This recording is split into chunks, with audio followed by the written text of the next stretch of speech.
प्यारे बच्चों नमस्कार। आज की कक्षा में आपका स्वागत है। आज हम पढ़ने वाले हैं हिंदी विषय की कार्य पुस्तिका का अध्याय नंबर 11। और इससे पहले जिन बच्चों ने अभी तक चैनल को सब्सक्राइब नहीं किया वे चैनल को सब्सक्राइब अवश्य करें और आगे शेयर भी करें। तो देखिए अध्याय नंबर 11, अध्याय का नाम है रहीम के दोहे। प्रश्न नंबर 1 में क्या पूछा गया है, देखिए।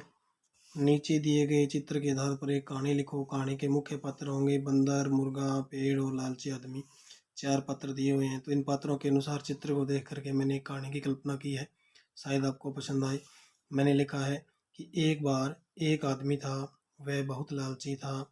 लोग उसको लालची आदमी के नाम से पुकारते थे।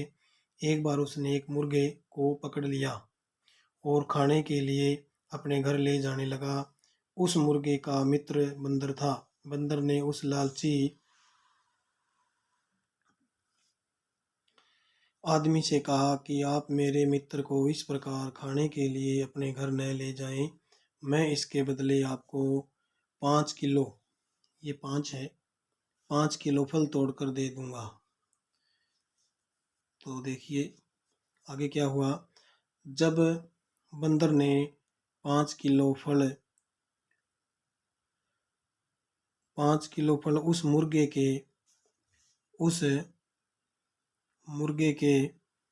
बदले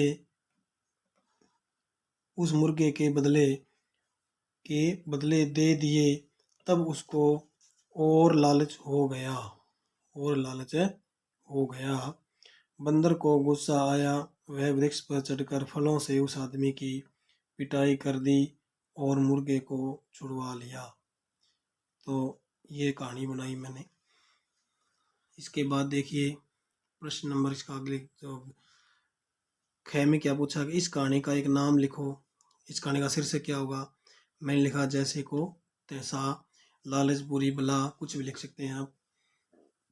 अधिक लालच करेंगे तो हमें जो प्राप्त होने वाला है वो भी हमारा से चला जाता है। इसके बाद पाठ के दोहों में एक जैसी आवाज वाले शब्द छांट कर लिखो, जैसे रीत मीत।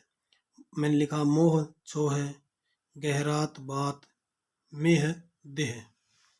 इसके बाद देखिए प्रश्न नंबर 3 नंबर प्रश्न में जो है क्या पूछा जा रहा है कि तुम्हारी भाषा में इन महीनों को क्या क्या कहते हैं। कौन से महीनों को, कि श्रावण को हमारी भाषा में सावन कहते हैं, ज्येष्ठ को जेठ कहते हैं, पोष को पोह कहते हैं और अश्विन को आसोज कहते हैं।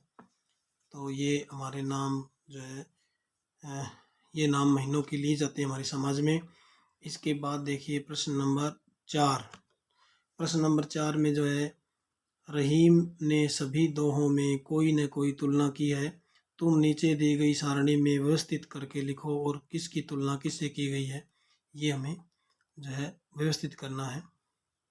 उदाहरण में सच्चे मित्र की तुलना मछली से की गई है कि मछली उसका जो है प्रेम नहीं छोड़ती, जल का मर जाती है लेकिन जल उसको छोड़ के चला जाता है। मतलबी मित्र की तुलना सरोवर के जल से की है। सज्जन पुरुषों की तुलना पेड़ और तालाब से की गई है। खाली डींग हाँकने वाले लोगों की तुलना क्वार मास के बादलों से की गई है।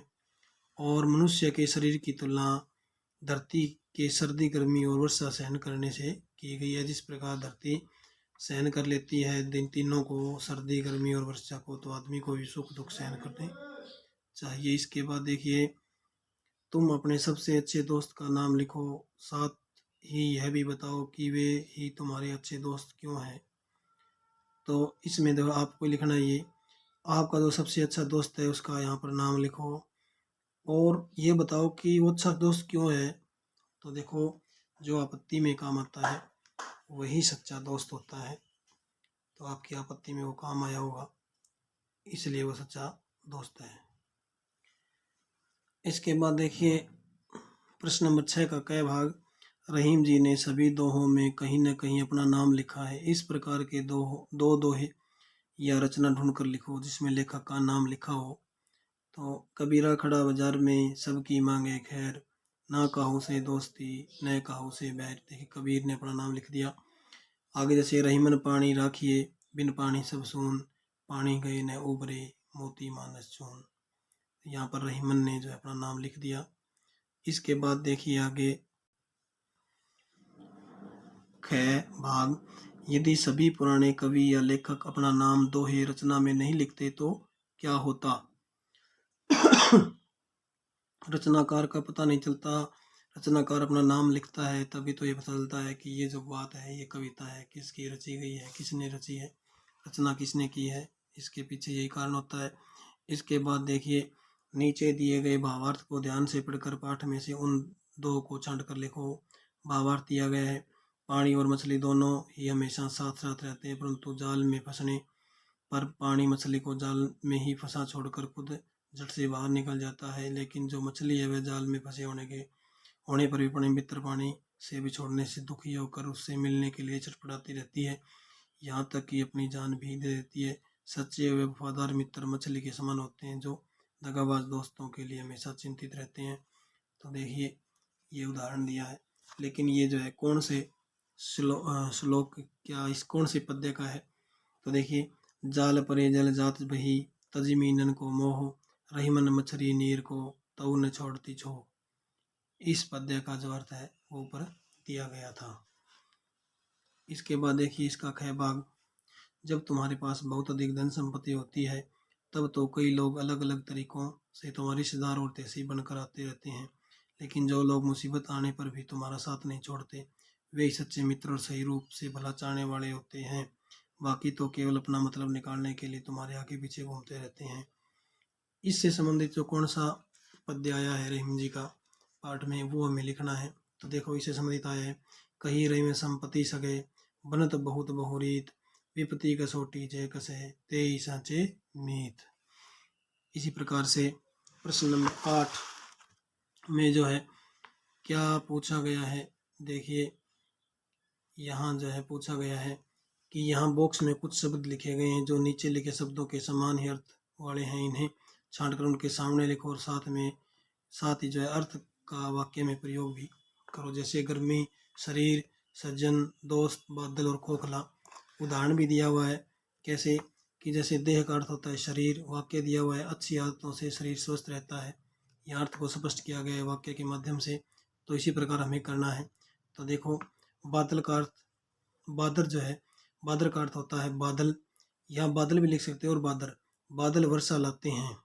इसके बाद सुजान का अर्थ होता है सज्जन, सज्जन हमेशा परोपकारी होते हैं। इसके बाद मीत का अर्थ होता है दोस्त, आगे है मेरे दोस्त ने आपत्ति में मेरी सहायता की। इसके बाद देखिए आगे क्या है, घाम अर्थ होता है गर्मी, जून माह में हमारा जो गर्मी से बुरा हाल हो जाता है। इसके बाद है थोथे, थोथे का मतलब होता है खोखला, खोखली बात से क्या लाभ कुछ करके दिखाओ। यानी ये जो है शब्दों के अर्थ और वाक्य में प्रयोग। इसी के साथ जो है इस अध्याय का हल हमने कर लिया। आगे के अध्याय का हल हम अगली कक्षा में करेंगे। धन्यवाद।